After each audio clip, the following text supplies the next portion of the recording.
আজকে আমি আবারও সকাল সকাল চলে গেছিলাম হসপিটালে। আর আজকে আমাকে ডক্টর দুটো টেস্ট করবার জন্য দিয়েছে, তো ওগুলোই টেস্ট করে ঘরে চলে এসেছি। আর এতটাই শরীর অসুস্থ ছিল আমার যে আমাকে দেখে বুঝতেই পারছো। আর দুদিন আমাকে একদমই ভাত বা রুটি কিছুই খাওয়া যাবে না বলে দিয়েছে, শুধু লিকুইড খেয়ে থাকতে হবে, যেমন কোকোনাট ওয়াটার, ফ্রুট জুস বা ফ্রুটস, এইগুলিই খেয়ে থাকতে হবে। আর দুদিনে আমার মুখটা পুরো শুকিয়ে গেছে, একদম ভালো লাগছে না, বিছানা থেকে আমি উঠতেই পারছিলাম না। তারপর একটু আবার ফ্রুটস খেয়েছি, খেয়ে বিকালে একটু ঘুমিয়েছিলাম। তারপর ভাবলাম যে বাইরে থেকে হেঁটে আসি, একটু শরীরটা ভালো লাগবে।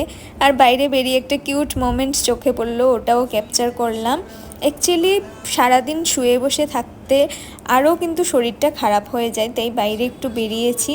আর আমার মুখটা দেখতেই পাচ্ছ, পুরো অসুস্থই বোঝা যাচ্ছে।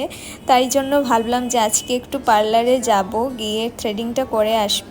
আর পুরো 15 মিনিট নারিকেলটা এভাবে উল্টে রাখার পর এই শুধু আধা কাপ জলই বেরিয়েছে, ওটাই খেয়ে নিয়েছিলাম বিকেলবেলা। তো ওয়েদারটাও দেখছিলাম ভালোই করেছে, দেখে মনে হচ্ছিল বৃষ্টি আসবে, তাই বেরিয়ে গেছিলাম আমি থ্রেডিংয়ের জন্য। আর বেরিয়েই দেখো এখানে বৃষ্টিও চলে এসেছে। যাই হোক, বৃষ্টির মধ্যেই আমি গেছিলাম পার্লারে। আর অনলি থ্রেডিংই করিয়েছি, আর কিছু করাইনি, কারণ শরীরটাও বেশি ভালো লাগছিল না আর টাইমও হয়ে ওঠে না। তো ভাবলাম যে আজকেই করিয়ে নিই, শরীর খারাপ নেই তো কি হয়েছে, মুখটা তো অ্যাটলিস্ট একটু ভালো লাগবে দেখতে। তো দ্যাটস ইট ফর টুডে। কেমন লাগলো অবশ্যই তোমরা বলবে। বাই।